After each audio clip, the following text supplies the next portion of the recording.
ছাগল পোষা যে কতটা কষ্টকর সেটা আমি আজকে আপনাদেরকে দেখাবো।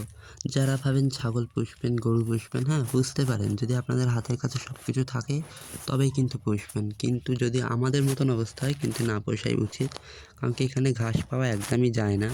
অনেক দূর দূর আমাদেরকে ঘাস কাটতে যেতে হয়। আশপাশে যদি একটুও ঘাস পেতাম তাও নয় ছাগল পোষা যেত। কিন্তু আমরা পাই না। অনেক দূর মানে অনেক পাড়া গ্রাম পেরিয়ে পেরিয়ে সেখানে ঘাস কাটতে আমাদের যেতে হয়। অনেক বন জঙ্গল পেরিয়ে।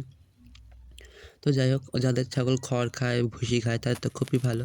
আমার ছাগলও খায় কিন্তু আমার ছাগলকে একবার অন্তত ঘাস দিতেই হয়, নয়তো ওরা সারাক্ষণ চেঁচাবে, সারাক্ষণ চেঁচিয়ে চেঁচিয়ে আপনাদের মাথা খারাপ করে দেবে। তার জন্য আমাদের একদিন একবেলা হলেও ঘাস খাওয়াতে হয়। তার জন্য আমরা চলে যাচ্ছিলাম অনেক দূরে একটা জায়গায় ঘাস আনতে। সেই জায়গাটার নাম সম্ভবত আমাদের এখানে 4 বিঘে বলে, কারণ কি জায়গাটা অনেকটাই বড়।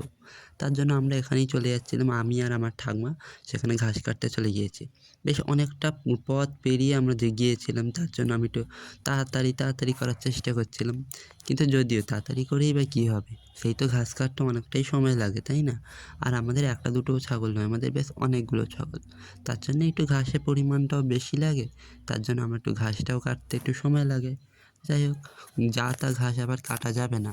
যেটা খাবে সেটা। অনেক ঘাস আছে যেগুলো খেলে কিন্তু ছাগলরা পাতলা পায়খানা করে বা ছাগলের শরীর খারাপ হয়। অনেক সময় দেখা যাচ্ছে ছাগল মারাও যায়। তার জন্য আমরা যেটা হচ্ছে গিয়ে নিই একটু ভেবে চিন্তে বেছে নিই। যার জন্য আমরা একটু ভেতর দিক থেকেই নিচ্ছিলাম যে এখানে ভালো ঘাস আছে কিনা।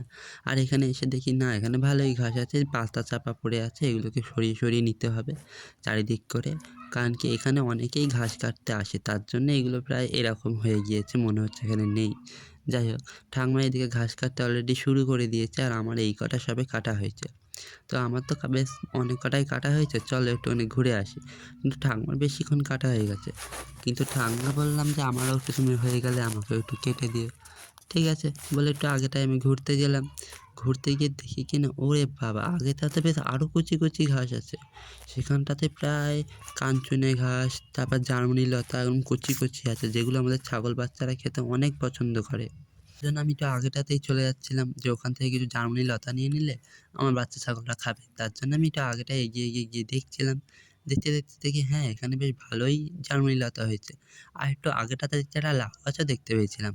লাউ গাছটা যদিও কারো লোকের গাছ, এখানটায় হয়েছিল। যাই হোক, আমরা এখান থেকে বেশ কিছুটা জার্মানি লতা নিয়ে নেবো। কারণ কি এই জার্মানি লতা আমাদের ছাগলরা প্রচুর খেতে পছন্দ করে। আর এখানে প্রচুর হয়েও আছে, একদম টাটকা, দেখতে পাচ্ছেন? তো যাই হোক, এইগুলোই আমি এখন নিয়ে নেবো। আর ঠাকুমাকে ডেকে বলছিলাম তুমি এসে নিয়ে যাও, তার জন্য ঠাকুমাও এখানে চলে এসেছিলো এই জার্মানি লতা নিতে।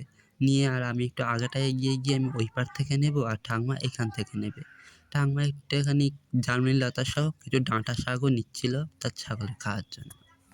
যাই হোক, আজকের ভিডিও এই অবধি, দেখা হচ্ছে নেক্সট ভিডিওতে। টাটা।